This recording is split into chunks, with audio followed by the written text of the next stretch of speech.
If Instagram died tomorrow, would you have an audience to speak to?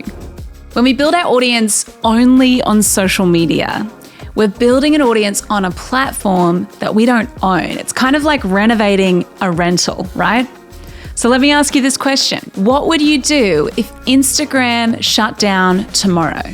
If they closed up shop and they said, you know what, guys, live, laugh, love, we out.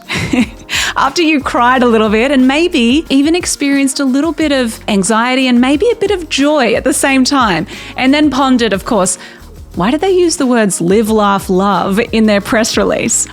Then what? What actually happens to your business if Instagram shuts down? If you're being honest, do you still have an audience? Do you still generate sales? Do you still attract clients? What happens when Instagram changed their algorithm? Does that affect your bottom line? Or what happens if, oh my goodness, this is terrible, but what happens if your account gets hacked and you lose access to everything? That would be the worst. Now, the truth is that if Instagram is your only channel to connect with your audience and attract your dream clients, then your business and your marketing isn't sustainable. It's reliant on a third party to actually generate work for you. So what do? How do you counter this? I believe, and if you've been around here for a while, you know, you need to build your email list. Now, let me give you an example of how well this actually works. So we recently ran a campaign where we doubled the price of My Marketing Playbook, which is our 6-week marketing program for creative service providers.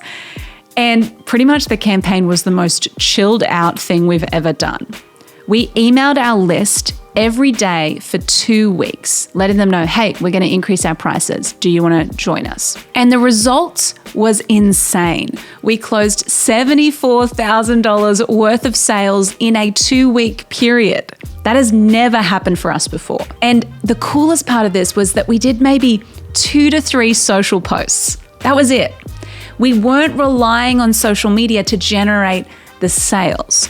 So the reason I'm telling you this is I believe the money is in the list. Your email list is your sales machine. So if you can make the commitment to start today and start small, I promise you, future you will thank you.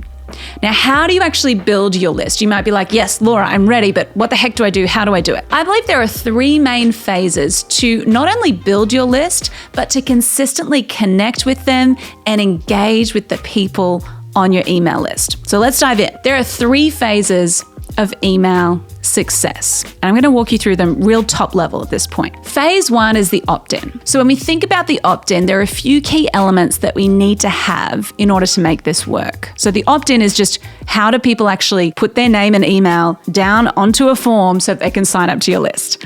So number 1 is the lead magnet. Now, a lead magnet, if you don't know what it is, it's a freebie. It's something of value that you offer in exchange for a name and an email of your ideal prospect. So that's number 1. Number 2 is the landing page. So that's the actual page that someone visits where you say, hey, I've got this lead magnet, I've got this cool thing.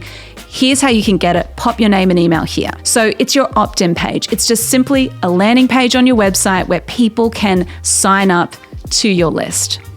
And then the third element of this opt-in process is the actual promotion of the lead magnet. Now that's where your social media, that's where Instagram specifically comes into it. So how are you promoting this offer that you have? How are you positioning it? That is the opt-ins. That's phase 1. Then straight after the opt-in, we have the onboarding. This is phase 2. So we don't just want to deliver the lead magnet and then ghost them, right? We actually want to nurture and welcome them so that they feel connected to us. There are 2 main steps in this phase. The first step is to deliver a welcome email that actually sends them the lead magnet, right? Really simple. Number 2, from here, once you've delivered the lead magnet, we want to put them into a welcome sequence. And that's really just an automated email sequence that they get dripped through that you set up once and then you can leave it running. We like to do a 14-day welcome sequence, but you can do it for however long you like. So that's the onboarding. So that's getting them into your email list, getting them to know you, and so that you can connect with them and nurture them ongoing. Which brings us to phase 3.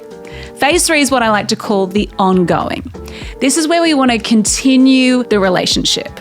So once we've onboarded them, we're going to nurture the leads every single week. Not once a month, not once a quarter, every single week.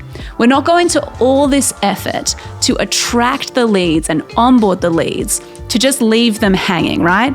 We're going to start conversations. We're going to add more value, and we're going to make offers. We're going to do all 3 of those things. Really, really important. That's the 3 phases of email success. If you are starting out, remember, if you can get the opt-in, the onboarding, and the ongoing right, you're on your way to achieving incredible results in your email marketing.